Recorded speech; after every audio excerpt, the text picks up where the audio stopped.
future, you know, I think the biggest thing that we're dealing with today is change, and how fast change comes. 20 years ago, I would have said it's knowledge. It's knowing your matters, knowing what you're supposed to do. As you get older, you understand that it's much more about human understanding. Most of my work is focused on education for a very, very simple reason, that it seems to me that that is the only driver. It's the only lever and driver that we have to bring about real change.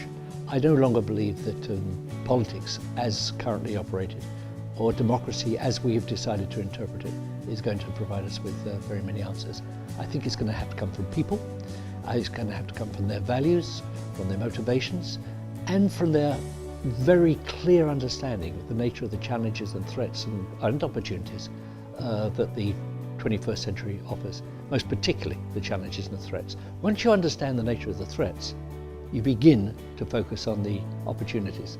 But whilst we're allowed to get confused in a kind of miasma of information as to what those threats really are and whether they exist at all, then we're very unlikely to organise ourselves properly to cope with them. So I think the two crucial elements: how smart can we become? How adaptable can we become? How can we recreate a value system that we can all adhere around? And how can we recognise the nature of the challenges and threats that face us and begin to organise ourselves to address them? As I think to the future and I think about my occupation as a professor of chemistry, the things that really stand out to me are our use of natural resources. Society demands energy and materials, and it's really going to be how we use our natural resources that will really drive our success in the future. To harness the world's natural resources and manage them, education is extremely important. And as I think about natural resources and education, we need to rethink how we educate people. We need to rethink how we present content to people, and we need to rethink how we can really encourage people to be creative like they never have before. Oil and gas are finite resources formed in the geological past. That's a fact. And that means that they're subject to depletion. So we're getting through the oil and gas, which has fired up the last century or so. It's provided the easy energy that has allowed the world's population to grow 6 times in parallel.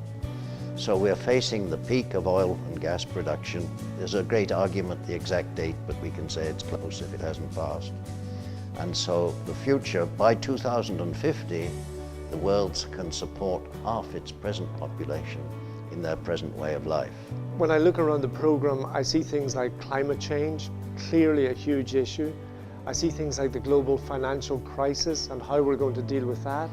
I see things, the debate that's emerging now on international development. Should that be a charity issue? Should it be a business investment issue? There are any number of things that are going to shape and change the world we live in over the next 20, 30, 50 years. I mean, the old chestnut is technology.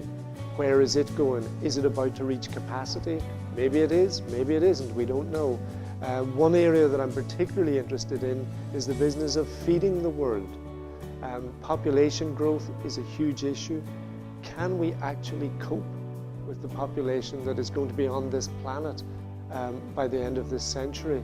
Without a doubt, the biggest challenge is getting all of the region's leaders on the same page and marching to the same tune.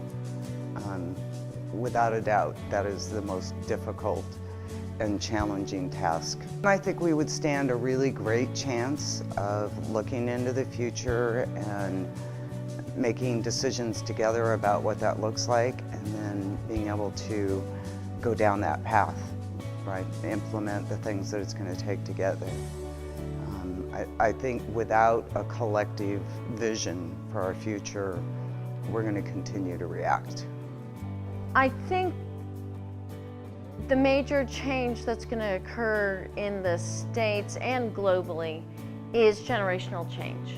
And the next generation of leaders is coming into a radically different world. We do not have the economic stability that we had because technology has replaced labor. And that is the massive question that we have to address really globally. How are we going to have a sustainable future given those conditions of rapid change? The most important thing is to get young people involved. I think it's essential that they are learning that they are valuable for the future because it's their future. Beginning to look at, well, what do we need? What type of intelligence do we need? What type of skills do we need? What type of people do we need in order to navigate what's going to be a very, very, very difficult century?